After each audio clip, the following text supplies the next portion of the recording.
So I wanted to get to my top five quarterbacks of week one. And at number five, I have Byron Brown, the USF quarterback who had a couple touchdowns on the ground. He didn't throw for any, he still had over 100 yards. It just, I mean, he's running over, running through defenders. I think he is exactly what every college football fan is going to love, a small school guy who will put his team on his back, will throw for 200 yards, can run for 100 yards, not afraid of contact at all. And then at number four, I'm going with Rocco Becht. I like him as he like a projecting out for the whole entire season in the Big 12. I think he's an underrated player. I think they have an underrated team actually, and Iowa State can find themselves right in the mix, and they definitely will be competing for a Big 12 championship. At number three, I got Lenore Sellers, who we saw against Virginia Tech.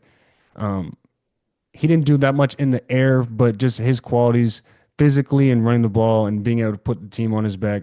I think that he has a chance to lead South Carolina to the SEC title game if things fall in their favor with other teams losing. I don't think they can compete with Texas, Georgia, and LSU, but they're right there, and they're better than Alabama, and they're better than Tennessee, and they're better than Texas A&M.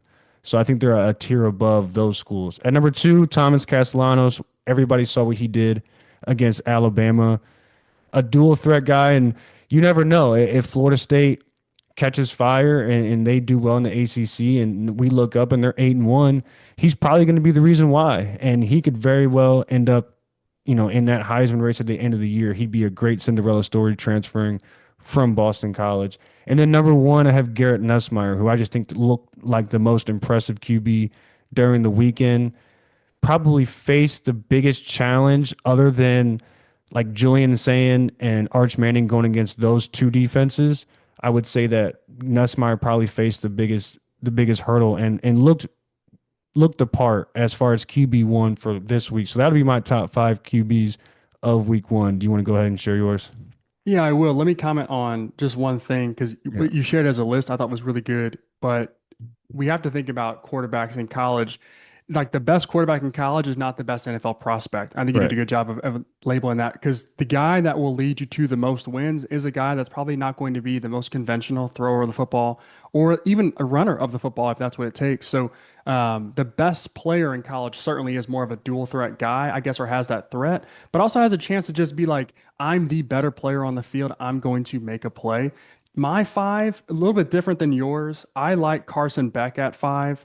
I think that he came back and just when he in the post game conference got real emotional about it's been a long, hard off season, and people were kind of clowning him because he got paid a bunch of money. But the truth is, a lot of people didn't think he was any good. They thought he should declare for the draft, gone fifth or sixth round, and then just kind of been a backup and then washed out of the league somewhere and sell insurance down in down in Georgia. And like he came back and he proved that he is a guy and he could move himself up into a third round draft pick and have a decent little career in the NFL. Like I really do believe that for him. So he really impressed me with just with everything that was, I guess, put in front of him. And then he probably beat maybe the second best team if we're going to come into the year when it looks like offensive line, defensive line, and just the entire composite of the team. So them Castellanos is another one. Lots to prove, and really Carson Beck and Tommy Castellanos both of them had things to prove. Tommy more so not as a player, but like that Florida State could be revived. After Yeah. last year, we're like, okay, damn, like transfer portal is kind of a musical chairs thing. You get your guys and you might win. You could miss and go 2 or 3 wins and like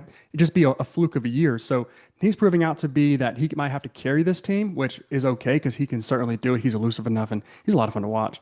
Lenora Sellers at three. I don't think that he did more than Carson Beck or Castellanos. I just think that he is the kind of player where when he matches up with an Alabama or they match up with whatever team it is, like he Yeah. will be able to prove that he has exactly what it takes to win. And so his Heisman stats, if he was going to be put in the Heisman, it's going to be like aura more than it's going to be his stats just because of the way he plays. So like a lot of fun to watch him too. Nuss is my number two. This is a guy that like I'm just not all the way in on. I know a lot of people are. I'm just kind of out on him, but he played well. He played good enough, and with the way that he played, it's actually relieving for a lot of LSU fans that they can score 17 points and win, as opposed to needing a prolific passer to get the job done. So, which he can be, he didn't have to do it on week one, which is a huge, I guess, notch to the LSU belt. And then I think John Mateer's number one. He's Mm. my favorite quarterback in college football right now. I think he is probably the best college player. I think he's got a great chance at winning the Heisman. They didn't play anybody at Oklahoma, but we will see coming up this week some real competition. We'll watch what he does. Great throw of the football. He probably has the best situation as it relates to, and Tommy Castellanos does too, where it's offensive coordinator and great quarterback. So we see Tommy Castellanos matches up with Gus Malzahn, and Gus is a guy where dual threat quarterback is right up his alley. They're going to spread the ball around, they're going to run the quarterback, they're going to get multiple looks and give you a tough time defending them.